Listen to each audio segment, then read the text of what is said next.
বৈষম্য বিরোধী আন্দোলন চলার সময় আশুলিয়ায় ৬ জনের মরদেহ পুড়িয়ে ফেলার ঘটনায় পুলিশের সাবেক ২ সদস্যকে আন্তর্জাতিক অপরাধ ট্রাইব্যুনালে হাজির করা হয়েছে। সকালে সাবেক কনস্টেবল মুকুল চোকতার এবং এসআই মালিককে ট্রাইব্যুনালে নিয়ে আসা হয়। তাদের বিরুদ্ধে গুলি করে হত্যার পর মরদেহ পুড়িয়ে ফেলার ঘটনায় সরাসরি সম্পৃক্ত থাকার অভিযোগ রয়েছে।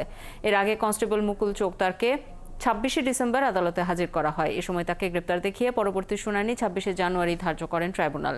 তারিখ অনুযায়ী রবিবার মুকুল ও মালিককে ট্রাইব্যুনালে হাজির করা হয়। এর আগে জুলাই আগস্টে বৈষম্য বিরোধী আন্দোলনের সময় আশুলিয়ায় ৬ জনের মরদেহ পুড়িয়ে ফেলার ঘটনায় সাবেক সংসদ সদস্য সাইফুল ইসলাম এবং ৪ পুলিশ কর্মকর্তার বিরুদ্ধে গ্রেপ্তারি পরোয়ানা জারি করে ট্রাইব্যুনাল।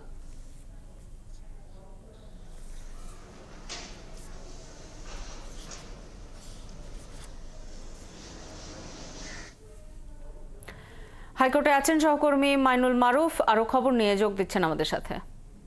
মাইনুল, শুনানির কি খবর আপনার কাছে আছে, আর আজকে আর কাউকে কি ট্রাইব্যুনালে আনা হবে?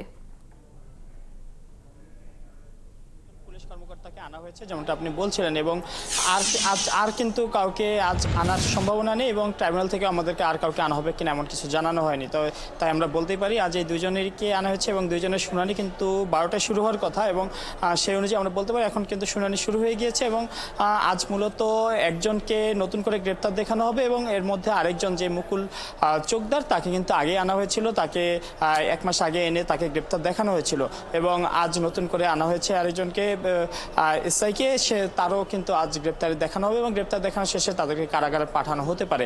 এবং পাশাপাশি তাদের বিরুদ্ধে যেই অভিযোগ 6 জন ছাত্রকে পুড়িয়ে এবং তার আগে গুলি করে হত্যা, পরবর্তীতে পুড়িয়ে ফেলা হয় লাশ, সেই অভিযোগের কিন্তু তথ্য প্রমাণ আজকে আদালতে প্রেরণ দেওয়া হতে পারে, এবং তারপর অন্যান্য যে আসামি তাদেরকে গ্রেপ্তারের জন্য যে আদেশ তাও বহাল থাকবে, এবং তাদেরকে গ্রেপ্তার পরবর্তী আদালতে হাজির করার নির্দেশনাও থাকতে পারে।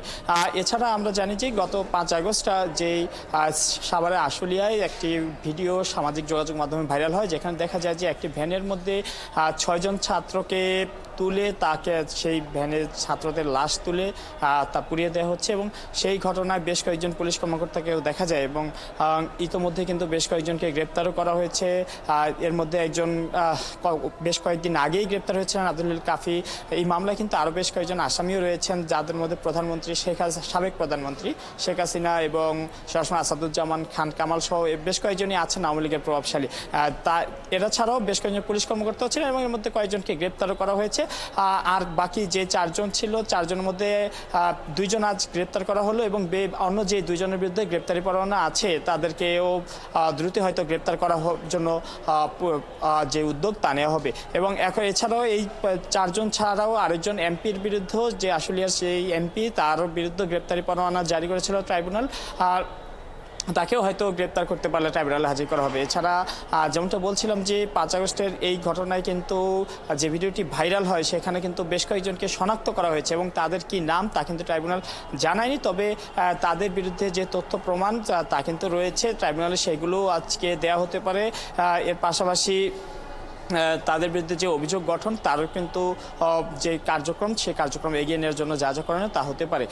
এর পাশাপাশি আমি যদি বলে রাখি যে শুধু এই মামলাই নয়, এর পাশাপাশি আরও বেশ কয়েকটি ট্রাইব্যুনালে মামলা হয়েছে, যে সকল মামলা আসামিদেরকেও দেখেছি আমরা গত কয়েকদিন ধরে হাজির করা হচ্ছে, এবং সরকার বেশ কয়েকজন উচ্চপদস্থ কর্মকর্তা থেকে শুরু করে সরকারের এমপি মন্ত্রীরাও রয়েছেন, তারা সকলেই কিন্তু বিভিন্ন মামলায় ট্রাইব্যুনালে যেই গণহত্যার মামলা হয়েছে সেগুলোর আসামি, এবং তাদেরকে হাজির করার পর তাদেরকে কারাগারে প্রেরণ করা হয়েছে। এবং আজকেও হয়তো যে 2 জনকে আদালতে আনা হয়েছে, এই 2 জনকে বিরুদ্ধে একজনকে গ্রেপ্তার দেখানো এবং অপরজনের বিরুদ্ধে শুনানি শেষে তাদেরকে হয়তো কারাগারে প্রেরণ করা হতে পারে। এর বাইরে যদি আমি বলি, এই অন্য আসামি যারা আছে তাদের বিরুদ্ধে গ্রেপ্তারের যে পরোয়ানা তার প্রক্রিয়াধীন আছে, হয়তো তা অন্য যেই পরবর্তী যেই তারিখ দেওয়া হবে শুনানির জন্য সেই তারিখে তাদেরকে হাজির করা হতে পারে। এবং ট্রাইব্যুনালে অন্যান্য যে মামলাগুলো রয়েছে সেই মামলাগুলো নিয়ে আমরা দেখেছি যে বেশ কয়েকজন আসামিকেও আদালতে হাজির করা হয়েছিল, তবে আজকে কিন্তু আর কোনো আসামিকে হাজির করা হবে না, যেটা আপনি জানাচ্ছিলেন। আপনি খবর রাখতে থাকুন, নিশ্চয়ই ফিরবো প্রয়োজনে আপনার কাছে আবারও। সহকর্মী মাইনুল মারুফ যুক্ত হয়েছিলেন হাইকোর্ট থেকে।